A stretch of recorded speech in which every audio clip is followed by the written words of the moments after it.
नमस्कार दोस्तों, परीक्षा मंथन के YouTube चैनल पर आप सभी का स्वागत है। मैं दिनेश पांडे आज आप लोगों को ज्योमेट्री के सेकंड पार्ट पर चर्चा करेंगे। तो दोस्तों, इस वीडियो के फर्स्ट पार्ट में हम लोगों ने बात किया था कि कोण क्या होता है, रेखाएं क्या होती हैं, संगत कोण क्या होते हैं, एकांतर कोण क्या होते हैं, शीर्षाभिमुख कोण क्या होते हैं, बहुभुज क्या होता है, समबहुभुज क्या होता है, विषम बहुभुज क्या होता है, और इसके अलावा बहुत सी ऐसी चीज़ें थी जिस पर हमने चर्चा किया था। अगर मैं पुरानी चीज़ों को एक बार रिकॉल करूं, एक बार फिर से उन पर थोड़ा सा निगाह डालूं, तो हमने कुछ इंपॉर्टेंट फार्मूले देखे थे। जैसे विकर्णों की संख्या हमने देखा था। विकर्णों की संख्या हमने देखा था कि विकर्णों की संख्या का फार्मूला हमें क्या मिला था बहुभुज में, ये मिला था n गुणे n माइनस 3/2। मतलब किसी भी बहुभुज में विकर्णों की संख्या ज्ञात कर सकते हैं। इसके अलावा हम बहुभुज में बहिष्कोण और अंतःकोण पर भी चर्चा किए थे कि किसी भी बहुभुज में बहिष्कोण और अंतःकोण का योग जो होता है वो 180 होता है। अगर कोई समबहुभुज था तो उसमें जो बहिष्कोण का मान आता था 360/n होता था, और अंतःकोण का मान क्या होता था 180 माइनस 360/n हो जाता था। और इसी आधार पर हमने एक चार्ट बनाया था और उसी चार्ट के आधार पर हमने इस पर चर्चा किया था। तो आज हम लोग आकृतियों पर बात करते हैं और सबसे पहले सबसे छोटे बहुभुज पर चर्चा करेंगे जिसका नाम है त्रिभुज। आज हम लोग बात करेंगे त्रिभुज पर। तो आज का जो टॉपिक होगा वो होगा त्रिभुज। त्रिभुज ये कोई आकृति है, तो आप कह सकते हैं तीन असंरेख बिंदुओं से घिरी आकृति को, बिंदुओं से घिरी आकृति को त्रिभुज कहते हैं।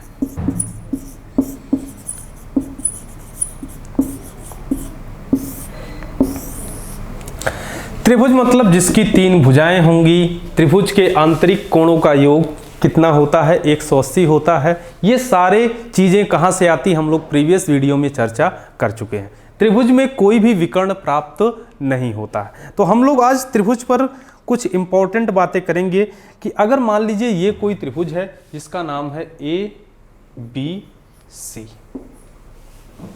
और अगर यहाँ पर देखा जाए तो इसकी तीनों भुजाओं को अगर हम कुछ नाम दे दें कि इन तीनों भुजाओं का कुछ मान हो, मान लीजिए इसकी माप हो स्मॉल a, इसकी माप हो स्मॉल b, और इस भुजा की माप हो स्मॉल c,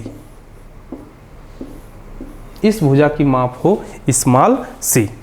तो इसमें कुछ कंडीशंस होंगी जिन कंडीशंस के बारे में हम लोग आज चर्चा करेंगे। कंडीशन का मतलब क्या होता है कि कोई भी आकृति होती है वहां पर उसके कुछ टर्म्स होते हैं, कुछ ऐसे नेचर होते हैं जो कि हमेशा क्या होते हैं, हमेशा फॉलो होते हैं। तो उन कंडीशंस पर बात करेंगे। पहली चीज तो हम अगर बात करें इस त्रिभुज का, कोई भी त्रिभुज हो, परिमाप की बात करें तो इस त्रिभुज का परिमाप क्या होगा। परिमाप मतलब भुजाओं का योग। तो आप कह सकते हैं परिमाप बराबर a + b + c।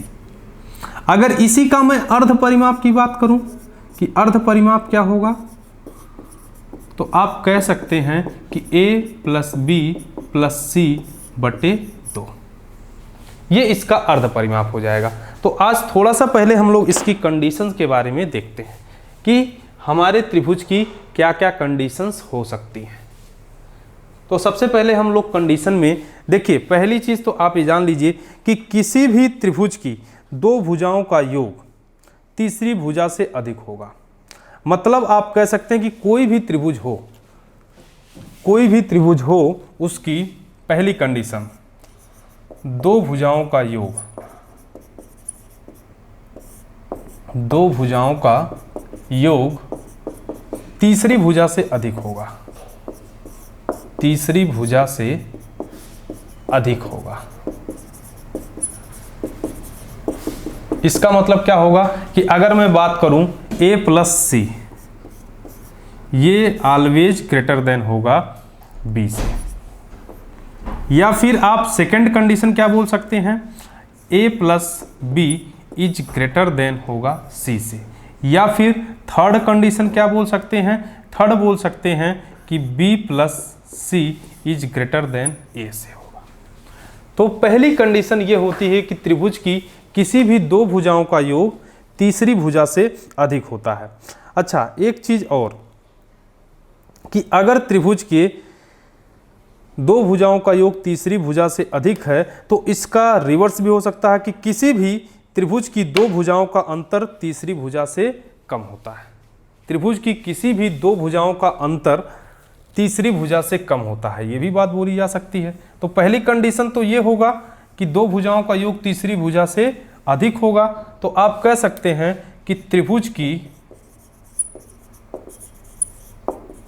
किसी दो भुजाओं का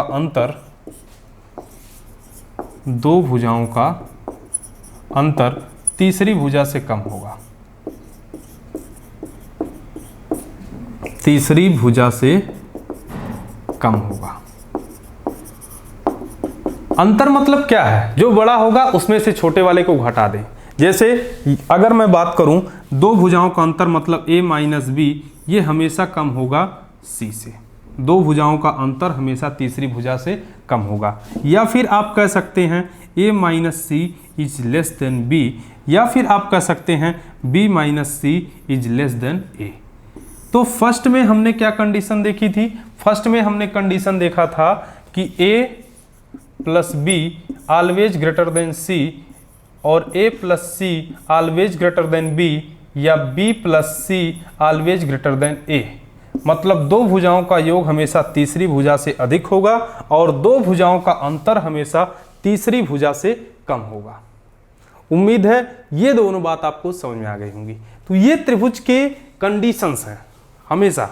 अब उसके बाद थोड़ा सा आगे बात करते हैं कि अगर ये कोई त्रिभुज है, त्रिभुज में विकर्णों की संख्या 0 होती है, ये बात तो आपको पता है। n की वैल्यू जब 3 रखेंगे तो 3 गुणे 3 माइनस 3 बटे 2, तो हमें क्या मिलेगा? तो हमें वहां पर प्राप्त हो जाएगा 0।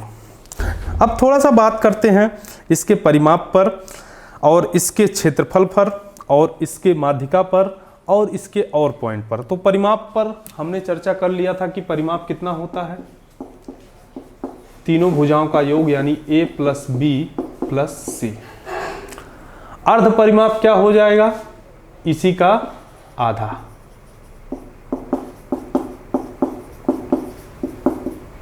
मतलब a प्लस बी प्लस सी अपान 2। अगर मैं यहां पर क्षेत्रफल की बात करूं, अगर मुझे किसी भी त्रिभुज का क्षेत्रफल ज्ञात करना हो तो आप जानते हैं एक यूनिवर्सल फार्मूला होता है। त्रिभुज, कई प्रकार के त्रिभुज हम लोग अभी डिस्कस करेंगे, लेकिन हर एक त्रिभुज की अलग अलग कंडीशंस में भी क्षेत्रफल निकाला जा सकता है। लेकिन एक स्पेशल कंडीशन होती है जिससे हम लोग निकाल सकते हैं। अगर मुझे किसी भी त्रिभुज का क्षेत्रफल निकालना है, किसी भी त्रिभुज का क्षेत्रफल निकालना है तो वहाँ पर एक फार्मूला है हीरेन सूत्र। आपने नाम सुना होगा हीरेन सूत्र। हीरेन सूत्र ये क्या होता था? ये है त्रिभुज का क्षेत्रफल के फार्मूला का कि रूट में यस गुणे यस माइनस ए, यस माइनस बी और यस माइनस सी, ये क्षेत्रफल का फार्मूला होगा। अब यहां पर थोड़ा सा हम बात करते हैं माध्यिकाओं पर। माध्यिका क्या होती है, इस पर थोड़ा सा चर्चा करते हैं।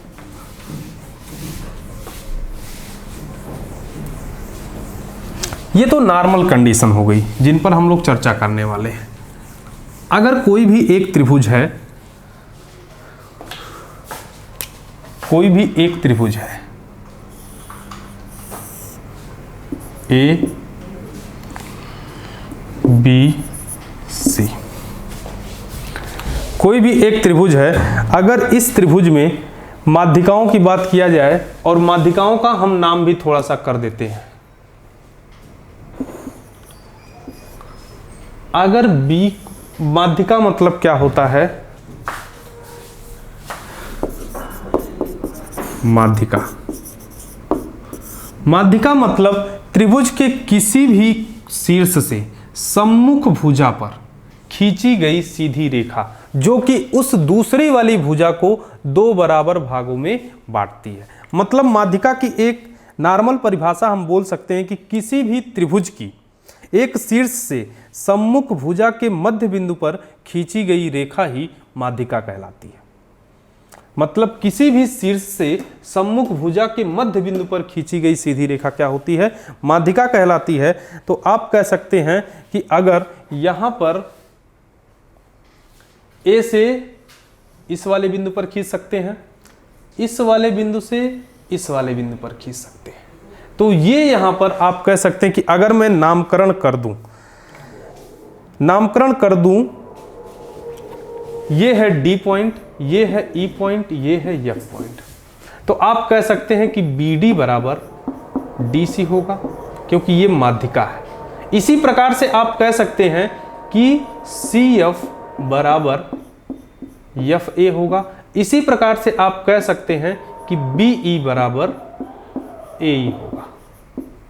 ये तीनों टर्म आप बोल सकते हैं। क्यों? क्योंकि यहां पर ये माध्यिकाएं हैं और माध्यिकाएं हमेशा किसी भी शीर्ष से सम्मुख भुजा के मध्य बिंदु पर खींची गई सीधी रेखा होती है। तो इसका मतलब ये कंडीशन बहुत ही इजीली बोली जा सकती है। अब थोड़ा सा अगर यहां पर हम नाप कर दें, अच्छा दूसरी बात, अगर इन माध्यिकाओं की हम वैल्यू लिख दें, वैल्यू मतलब ये हो जाएगा कि अगर मैं इस वाले का माप रख दूं, इस माध्यिका का ए, इस वाले माध्यिका का माप हम रख दूं बी, और इस वाले माध्यिका का माप हम रख दूं सी, तो आप यहां पर की माध्यिकाओं, अगर मुझे यस की वैल्यू निकालनी हो तो यस क्या होता था? यस बराबर होता था ए प्लस बी प्लस सी, मतलब तीनों की माध्यिकाओं का योग बटे 2। अगर मुझे माध्यिका पता है तो यस की वैल्यू निकल जाएगी, और तब जो क्षेत्रफल होगा उसे हम बड़े आराम से निकाल सकते हैं, जो कि क्या था? यस गुणे यस माइनस ए, यस माइनस बी और यस माइनस सी। तो अगर मुझे त्रिभुज की तीनों माध्यिकाएं पता है तो वहां पर हमें त्रिभुज का क्षेत्रफल निकालने के लिए सबसे पहले हम लोग निकालते हैं माध्यिका का मीन, मतलब a प्लस बी प्लस सी अपान 2, और ये तीनों a और b और c ये क्या हैं? त्रिभुज की माध्यिकाएं हैं। a b c ये क्या हैं? त्रिभुज की माध्यिका है। तो उम्मीद है ये बात आपको समझ में आ गई होगी, और इस प्रकार से हम इसका निकाल सकते हैं एरिया। अच्छा दोस्तों, आपको एक चीज़ समझ में आ रही होगी कि अगर जो है किसी त्रिभुज की एक भुजा दी गई हो और उसकी कुछ ऊंचाई दी गई हो, उस रेफरेंस में हम त्रिभुज का क्षेत्रफल कैसे निकालेंगे? पहला तो हमने जाना कि अगर मुझे माध्यिकाएं दी गई हों तो एरिया कैसे निकालना है। अगर मान लीजिए कोई ऐसा त्रिभुज हो जिसकी हाइट दी गई हो, जैसे दूसरी कंडीशन हम देख लेते हैं। अभी हम केवल बात करेंगे एरिया कैसे कैसे किस कंडीशन में त्रिभुज की निकलती है, परिमाप कैसे कैसे निकलता है। परिमाप के लिए तो कोई टेंशन नहीं है, केवल भुजाओं का योग ही क्या होता है? परिमाप होता है, क्योंकि हमारे जितने भी त्रिभुज की कंडीशंस होंगी उनमें एरिया और परिमाप दो ही चीज़ ज़्यादा मायने रखता है, दो ही चीज़ मायने ज़्यादा रखता है। तो एक बार हम थोड़ा सा बात करते हैं एक आकृति का, और उस आकृति के बारे में जिसकी, मान लीजिए एक त्रिभुज है, एक त्रिभुज है ए बी सी, यहाँ पर एक कोई माध्यिका है, यहाँ पर इसकी हाइट दी गई है h, ये वाली भुजा मान लीजिए a है, ये वाली भुजा मान लीजिए b है, और ये वाली भुजा मान लीजिए c है, और ये h है। तो अगर किसी त्रिभुज की का आधार दिया गया हो, आधार का मतलब क्या होगा? b, और उसकी ऊंचाई दी गई हो, तो उस केस में त्रिभुज का क्षेत्रफल निकालना हो तो हम कैसे निकाल सकते हैं? फार्मूला याद कुछ आ रहा होगा, यानी हम इस केस में त्रिभुज का क्षेत्रफल बोल सकते हैं क्या? त्रिभुज का क्षेत्रफल बराबर 1/2 आधार गुणे ऊंचाई। आधार गुणे ऊंचाई। मतलब आप लिख सकते हैं 1/2 गुणे बी गुणे एच। तो ये सेकेंड कंडीशन। पहला तो हमने माध्यिका के रेफरेंस में देखा। सेकेंड हमने अगर किसी की ऊंचाई और आधार दिया गया हो तो उस केस में कैसे त्रिभुज का क्षेत्रफल निकलता है, ये चीज हमने ऑब्जर्व किया। उसके बाद इन दोनों केसेस पर हमने एरिया तो निकाल लिया। अब थोड़ा सा बात करते हैं त्रिभुज के प्रकार पर कि त्रिभुज कितने प्रकार के होता है, त्रिभुज को क्या क्या नाम दिया जा सकता है, इसके और बात करते हैं। तो दोस्तों त्रिभुज का प्रकार 2 रूपों में हम डिवाइड कर सकते हैं। नंबर 1 भुजा के आधार पर, नंबर 2 कोण के आधार पर। तो यहाँ पर सबसे पहले हम लोग देखते हैं कि भुजा के आधार पर, कोण के आधार पर हम कैसे त्रिभुजों का बंटवारा कर सकते हैं।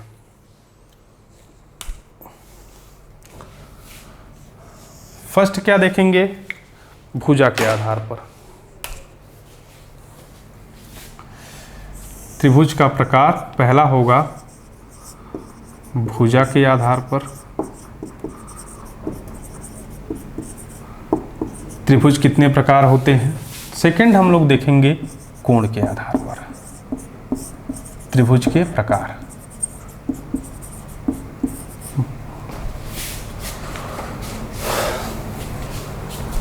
तो सबसे पहले आपको पता है त्रिभुज में 2 ही चीज का मेन रोल होता है, एक होती है भुजा, दूसरा होता है कोण।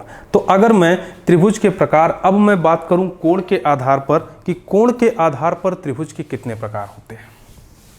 त्रिभुज के प्रकार कोण के आधार पर।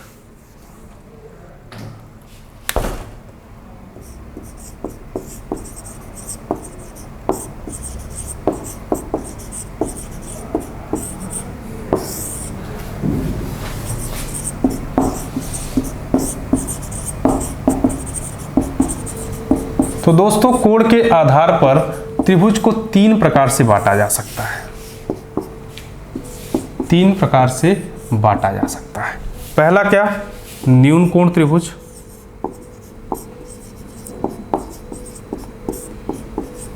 दूसरा समकोण त्रिभुज। और तीसरा होगा अधिक कोण त्रिभुज। अधिक कोण त्रिभुज। अब यहां पर न्यून कोण का मतलब क्या होगा, ऐसा त्रिभुज जिसके प्रत्येक कोणों का योग न्यून कोण हो, मतलब 90 डिग्री से अधिक ना हो। मतलब आप कह सकते हैं कि तीनों कोण न्यून कोण होना इसमें मस्ट है। मतलब तीनों कोण क्या होंगे, न्यून कोण। तीनों कोण होंगे न्यून कोण।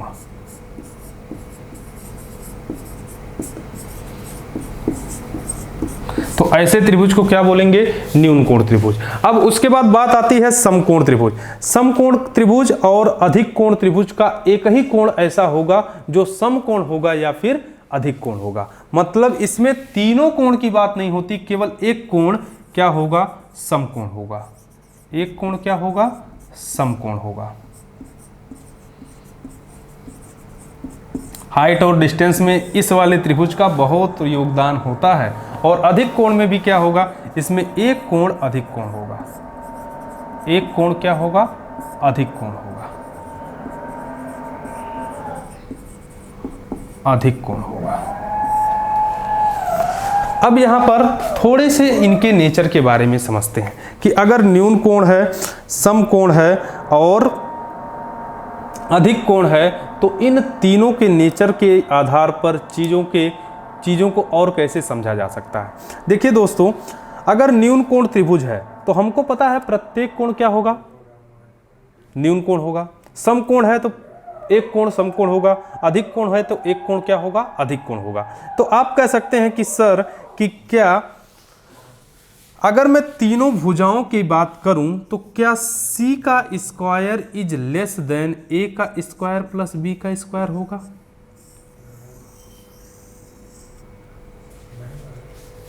मतलब किसी एक, मतलब अगर कोई भी C, मतलब यहां पर क्या होगी, सबसे बड़ी भुजा होगी। सी बराबर क्या होगी, सी सबसे बड़ी भुजा, सबसे बड़ी भुजा। ये कंडीशन मस्ट है। मतलब अगर देखा जाए कोई न्यून कोण त्रिभुज होगा तो उसकी सबसे बड़ी भुजा का स्क्वायर वो अन्य दो भुजाओं के स्क्वायर के योग से छोटा होता है, ये इसकी कंडीशन में होगी। लेकिन अगर यही मैं समकोण की बात करूं तो इसमें जो सबसे बड़ी भुजा होगी उसके स्क्वायर का मान अन्य दोनों भुजाओं के स्क्वायर के मान से क्या होगा, बराबर होगा। पाइथागोरस प्रमेय इसी पे चलती है। मतलब समकोण में सबसे बड़ी भुजा के स्क्वायर का मान अन्य दोनों भुजाओं के स्क्वायर के मान के बराबर होता है। और अधिक कोण में क्या होगा कि सबसे बड़ी भुजा के स्क्वायर का मान अधिक होगा अन्य दोनों कोणों के स्क्वायर के मान के स्क्वायर के योग के बराबर। तो ये तीन कंडीशन मस्ट है। मतलब न्यून कोण में सबसे बड़ी भुजा का स्क्वायर अन्य दोनों भुजाओं के स्क्वायर के योग से कम होता है, लेकिन समकोण में सबसे बड़ी भुजा के स्क्वायर का मान अन्य दोनों भुजाओं के स्क्वायर के योग के बराबर होगा। लेकिन अधिक कोण में क्या होगा, सबसे बड़ी भुजा के स्क्वायर का मान अन्य दोनों भुजाओं के स्क्वायर के मान से अधिक होगा। उम्मीद है ये कॉन्सेप्ट आपको समझ में आ गया होगा। अब उसके बाद थोड़ा सा भुजाओं के आधार पर त्रिभुज के प्रकार देख लेते हैं। अभी तक हम लोगों ने कोण के आधार पर देखा, अब थोड़ा सा देखते हैं कि त्रिभुज का प्रकार भुजाओं के आधार पर क्या होता है। ये तीन बात आप ध्यान रखेंगे क्या कि कोण के आधार पर त्रिभुज को तीन प्रकार से बांटा जा सकता है। कौन कौन सा? पहला है न्यून कोण, दूसरा है समकोण, तीसरा है अधिक कोण। न्यून कोण में क्या होगा, प्रत्येक कोण न्यून कोण होगा। समकोण में क्या होगा, एक कोण समकोण होगा। अधिक कोण में क्या होगा, एक कोण अधिक कोण होगा। और न्यून कोण में सबसे बड़ी भुजा के स्क्वायर का मान हमेशा छोटा होगा अन्य दोनों भुजाओं के स्क्वायर के मान से। लेकिन समकोण में सबसे बड़ी भुजा के स्क्वायर का मान अन्य दोनों भुजाओं के स्क्वायर के योग के बराबर होगा। लेकिन अगर यही अधिक कोण की बात करें तो वो अधिक होगा। अब हम बात करते हैं त्रिभुजों के प्रकार भुजा के आधार पर।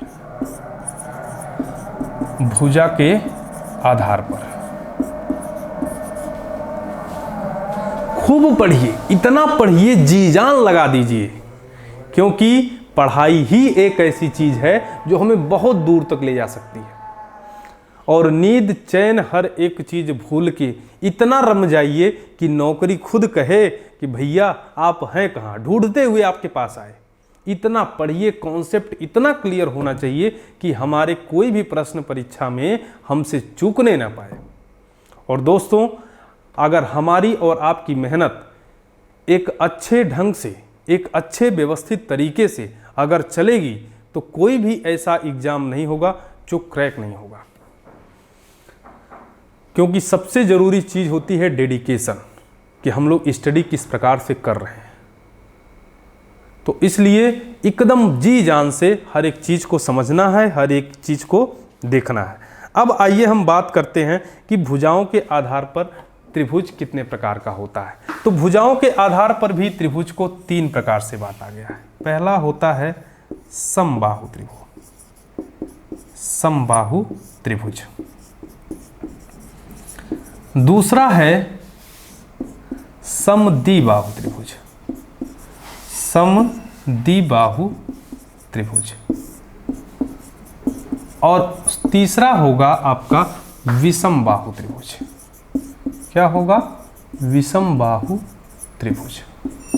अब ये अपने नाम से ही बता रहे हैं कि हम किस नेचर के हैं, हम किस नेचर के हैं। मतलब समबाहु का मतलब होगा सभी भुजाएं बराबर हों, ऐसा त्रिभुज जिसमें सभी भुजाएं बराबर हों। और समद्विबाहु में क्या होगा, ऐसा त्रिभुज जिसकी दो भुजाएं बराबर हों। और ऐसा विषमबाहु में क्या होगा कि ऐसा त्रिभुज जिसकी कोई भी भुजा बराबर ना हो। मतलब आप यहां पर यह चीज कह सकते हैं कि समबाहु में अगर तीनों भुजाएं बराबर हैं, यहां पर आप क्या कह सकते हैं कि तीनों भुजाएं तीनों भुजा बराबर।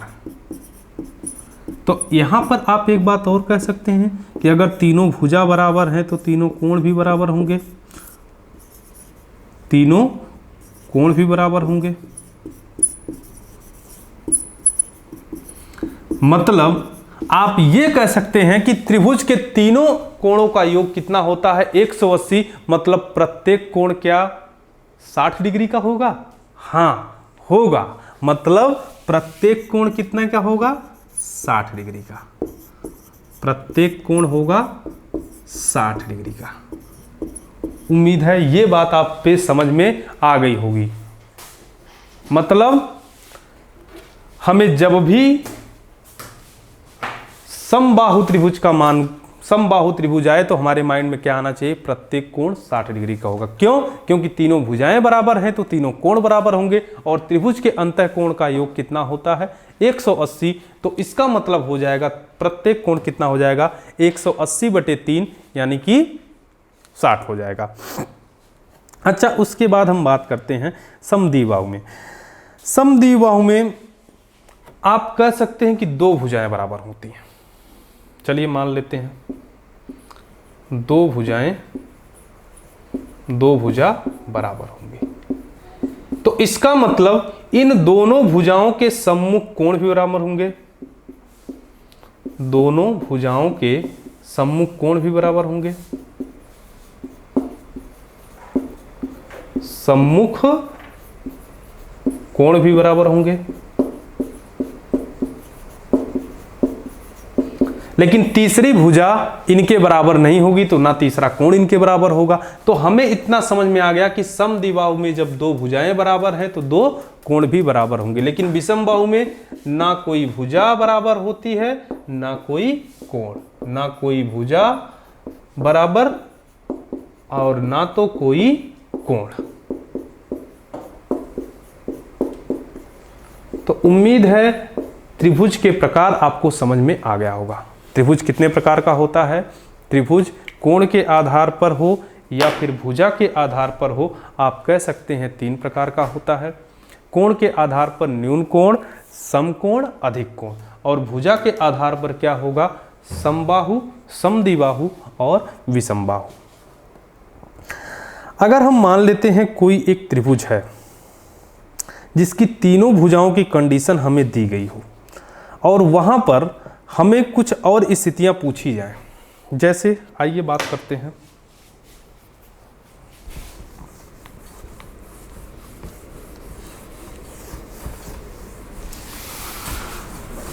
अगर आप त्रिभुजों के प्रकार समझ गए हैं अच्छी तरह से, तो अब हमें केवल और केवल क्वेश्चन पर डेडिकेटेड करना है। क्वेश्चन कैसे बनते हैं?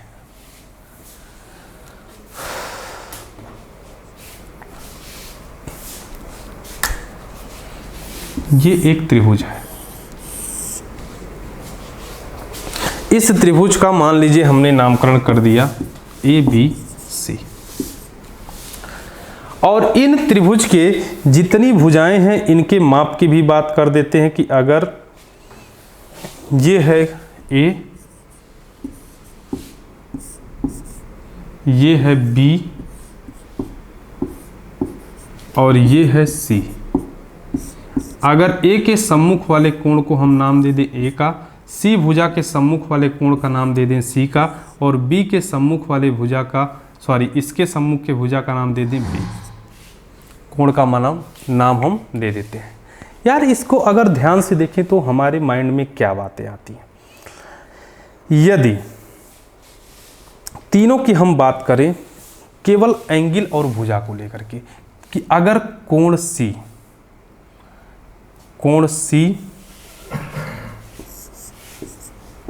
छोटा हो कोण B से और कोण B छोटा हो कोण, यहां पर एंगल नहीं लगाते हैं, केवल बात करते हैं A छोटा हो B से, B छोटा हो C से। तो इसी ऑर्डर में हम भुजाओं को भी कह सकते हैं कि A छोटी होगी B से, B छोटी होगी C से। बोल सकते हैं कि नहीं बोल सकते हैं? क्योंकि हमने अभी समबाहु त्रिभुज में क्या देखा था? सभी भुजाएं बराबर थी तो सारे कोण बराबर थे। जो भुजा, अगर दो भुजाएं बराबर थी तो दो कोण बराबर थे। तो अगर यहां पर हम एंगल दिखा दें, कुछ भी एंगल हो, तो अगर हम एक कंडीशन रख सकते हैं तो दूसरी कंडीशन पर चर्चा कर सकते हैं कि नहीं कर सकते हैं। मतलब हम क्या कह सकते हैं कि बड़ी भुजा के सामने बड़ा कोण, बड़ी भुजा के सामने बड़ा कोण अंकित होगा और छोटी भुजा के सामने छोटा कोण होगा, छोटी भुजा के सामने छोटा कोण होगा।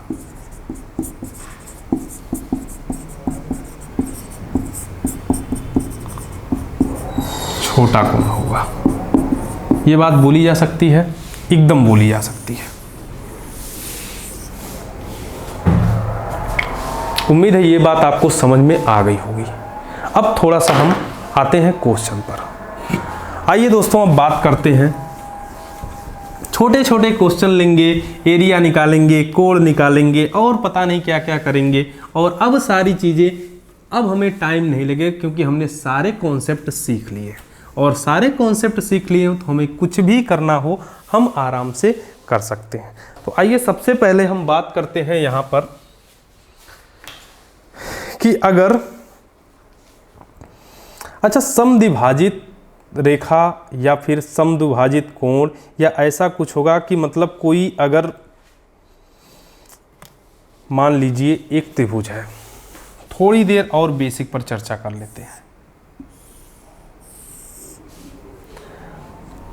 ए है, बी है, सी है, यहां पर एक कोई डी जो कि ए कोण को समद्विभाजित करती है। मतलब आप कह सकते हैं कि अगर मैं किसी भी शीर्ष से सम्मुख भुजा पर एक रेखा खींचूं तो यहां पर अगर एडी रेखा ए को समद्विभाजित करे तो आप क्या कह सकते हैं,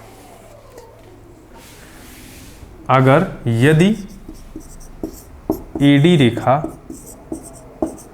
ए को समद्विभाजित करती है, ए को समद्विभाजित करती है, समान दो बराबर भागों में बांटती है,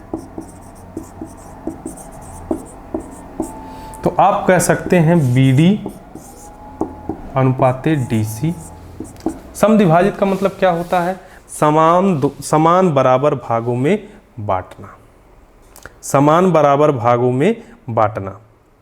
तो आप कह सकते हैं कि इन दोनों का अनुपात, किसका किसका, इन दोनों का अनुपात इन दोनों भुजाओं के अनुपात के बराबर होगा, ए बी अनुपाते ए सी के, किसी भी त्रिभुज में। अर्थात भुजाओं का जो लंबार्धक होगा, भुजाओं का जो लंबार्धक होगा, यदि ईडी एक, अगर मैं दूसरा त्रिभुज बनाऊं और ये कोई लंबार्धक है, यहाँ पर मान लेते हैं एक रेखा है, छोटी सी रेखा मानते हैं ईडी। यदि लंबार्धक, यदि लंबार्धक हो, लंबार्धक ईडी है, ये फर्स्ट कॉन्सेप्ट आप ध्यान रखेंगे कि अगर ए को समद्विभाजित करे तो ये अनुपात होगा। उसके बाद अगर कोई लंबार्धक आता है तो वहां पर वो समद्विभाजित करता है। ये लंबार्धक नहीं, मतलब यहाँ पर आप थीटा का मान 90 डिग्री नहीं रख सकते हैं, ये 90 डिग्री नहीं है। यहाँ पर अगर थीटा का मान 90 डिग्री हो तब ये क्या कॉन्सेप्ट होगा। हम इसका एक और फिगर ड्रा करते हैं, उसके बाद समझते हैं।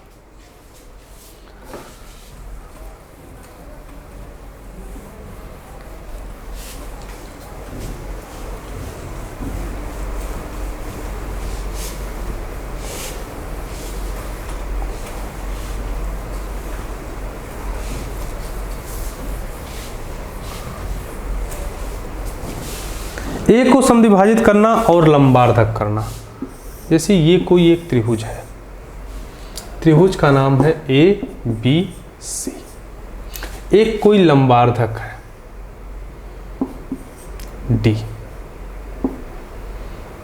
लंबार्धक मतलब ये वाला कोण 90 डिग्री है। वो क्या कर रहा है हमें इससे कोई मतलब नहीं है, इसको नाम दे देते हैं ऊपर वाले का भी ईडी।